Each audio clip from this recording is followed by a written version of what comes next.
राधे कृष्ण राधे कृष्ण।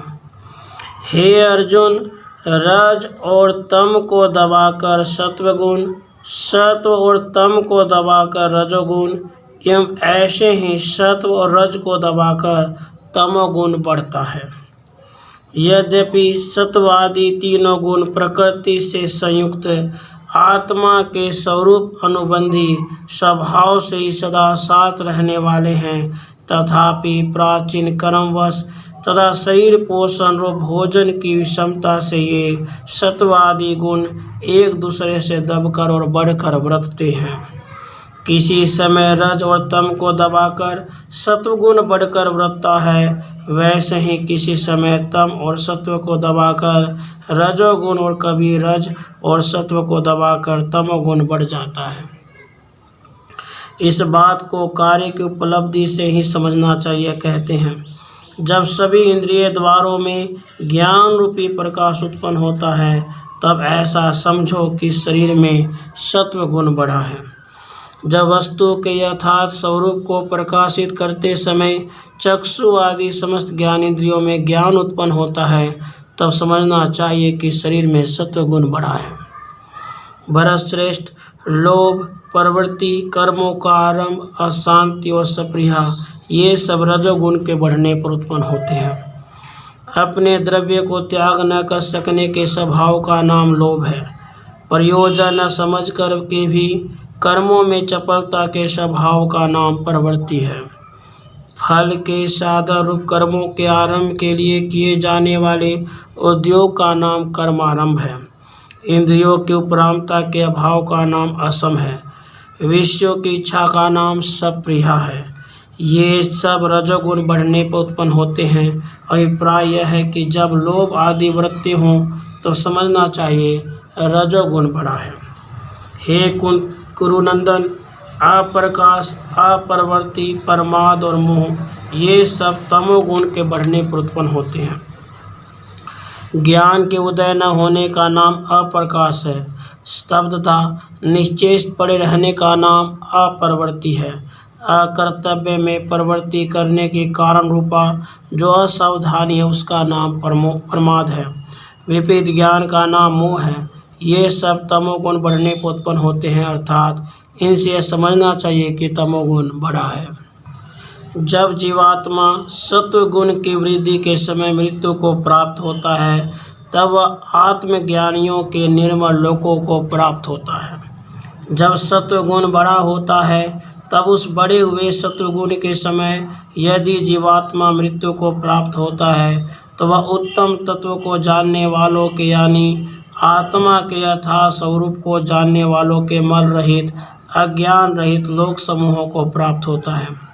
कहने का अभिप्राय यह है कि सत्वगुण की वृद्धि के समय मरा हुआ पुरुष आत्मज्ञानियों के कुल में जन्म लेकर आत्मा के यथार्थ स्वरूप ज्ञान के साधन रूप पुण्य कर्मों का अधिकारी हो जाता है।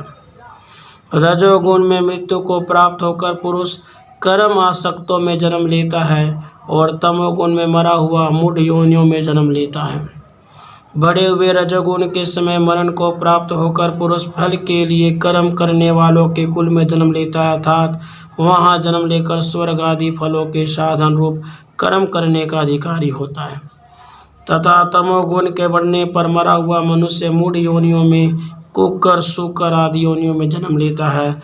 अभिप्राय यह है कि वह संपूर्ण पुरुषार्थों के योग्य हो जाता है। सात्विक कर्मों का फल सत्वगुणी और निर्मल होता है। रजोगुण का फल दुख और तमोगुण का फल अज्ञान होता है, ऐसा कहा गया है। इस प्रकार सत्वगुण की वृद्धि के समय मरण को प्राप्त होकर आत्मज्ञानियों के कुल में उत्पन्न हुए पुरुष के द्वारा किए हुए फलाभिसंधि रहित मेरे आराधन रूप पुण्य कर्मों का फल पुनः पहले से ही बढ़कर सात्विक और निर्मल दुख गंध शून्य हो जाता है। सत्वगुण के परिणाम को जानने वाले ऐसा कहते हैं। अंतकाल में बढ़े हुए रजोगुण का फल स्वर्ग आदि फल के साधन रूप कर्म में आसक्त रहने वाले पुरुषों के कुलों में जन्म लेना, फलाभिसंधि पूर्वक कर्मों का आरंभ करना, उनके फलों को भोगना, पुनः जन्म लेना, पुनः रजोगुण का बढ़ना तथा पुनः फलाभिसंधि पूर्वक कर्मों का आरंभ करना, इस प्रकार के परंपरा रूप सांसारिक जीवन है जो कि प्रायः दुख में ही है। ऐसा उस रजोगुण के स्वरूप को यथार्थ रूप से जानने वाले कहते हैं। इसी प्रकार अंतकाल में बढ़े हुए तमोगुण का फल अज्ञान, अज्ञान की परंपरा रूप होता है। अधिक सत्वगुण आदि से होने वाला वह निर्मल आदि फल कौन सा है, इस पर कहते हैं। सत्वगुण से ज्ञान उत्पन्न होता है, रजोगुण से लोभ, ऐसे ही तमोगुण से प्रमाद, मोह और अज्ञान उत्पन्न होते हैं।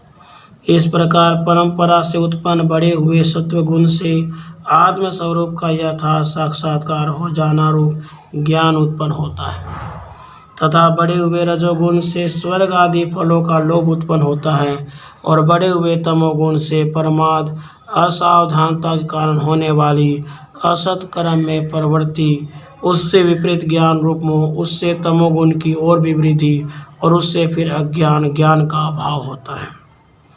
सत्वगुण में स्थित पुरुष ऊपर को जाते हैं, रजोगुणी बीच में ठहर जाते हैं और निकृष्ट गुण की वृत्तियों में स्थित तमोगुणी नीचों को जाते हैं।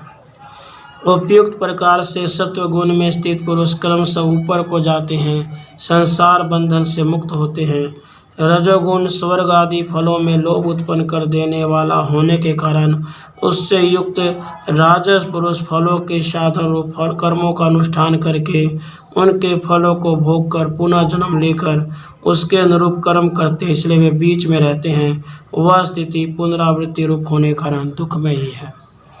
तामस पुरुष जघन्य गुण की वृत्तियों में स्थित उत्तरोत्तर निकृष्ट तमोगुण की वृत्तियों में स्थित होकर नीचे गिरते जाते हैं, अर्थात पहले अनित्यज, फिर तिर्यक, फिर कीड़े मकोड़े आदि, फिर वृक्ष आदि, फिर गुल्म और लता आदि, फिर शीला, काष्ठ, लोष्ट, ढेला और तृण आदि के रूपों में प्राप्त हो जाते हैं। राधे कृष्ण, राधे कृष्ण।